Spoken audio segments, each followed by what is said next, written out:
Howdy, gents, ladies. A friend of mine sent me a stand up comedy thing. I love stand up comedy, even though it's becoming a dead art. I think it's hilarious and I like it. But it's an Australian dude, and part of his bit was talking about homeless people around the world.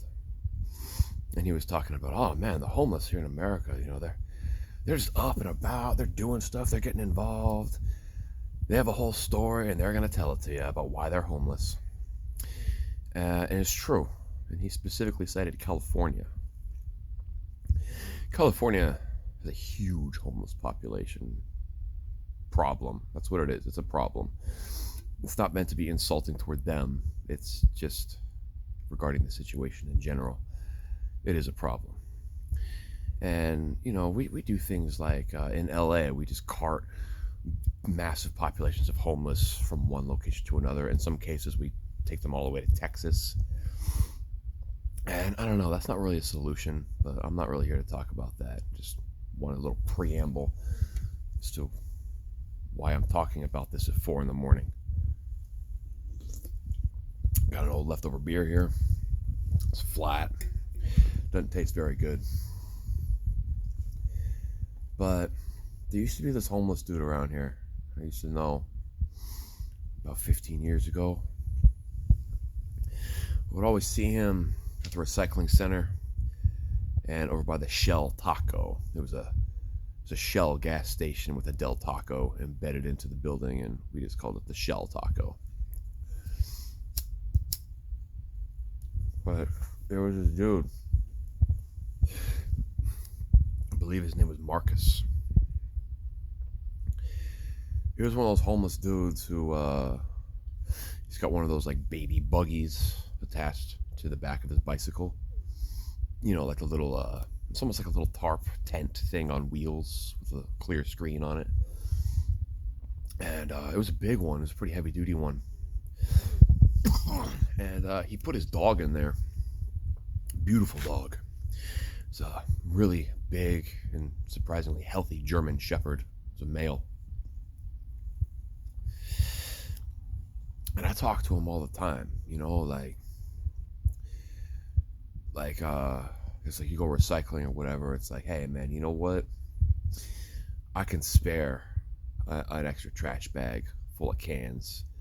You can just have it, that's a meal for you today. What is it for me? It's I'm gonna get some slightly better weed at the clinic. For this dude, it's continued survival. So I always try to help out people when I can. I don't do a very good job of it, but I try at least. But this dude, I always remember him. Because, to me, I'm going to cry and that's okay. He reminded me of what love really looks like. A man in his position, he's only got that one set of clothes that he wears. And he had a pair of blue jeans, old, but not tattered, not torn, nothing like that, just old and faded. And his pants were just covered in poetry. Just everywhere you looked on them, in all different angles, different directions. Some were right side up, some were off canted to the left or right. Just poems, phrases of affection. I'd seen that for a long time, and I just always thought, that's cool, man. Some people, we have that phrase, you wear your heart on your sleeve. This dude wore his emotions on his pants. And sometimes I just ask him, like, yo, can I read your pants? I know how weird that sounds. But I just wanted to know what his deal was. I wanted to have a rare opportunity to see inside of another human being. And I'd seen this genuinely beautiful poetry. Some of Like, I'm a writer, but I write novels. I can't write poetry. I'm not good at poetry. I don't know how to be concise. And I just asked him one day, I'm like, what made you want to do this? What motivated you to do this and to keep doing this? And he said, I write them so that I can remember my wife because she's not here anymore.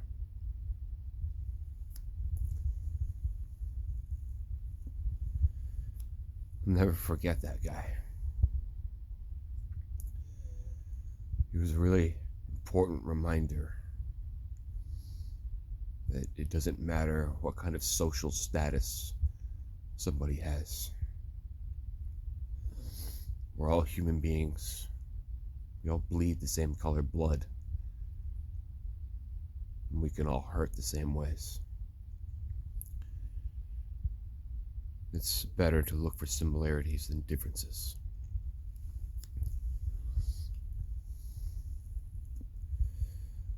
Anyway, that's what I got for you. Thanks for listening.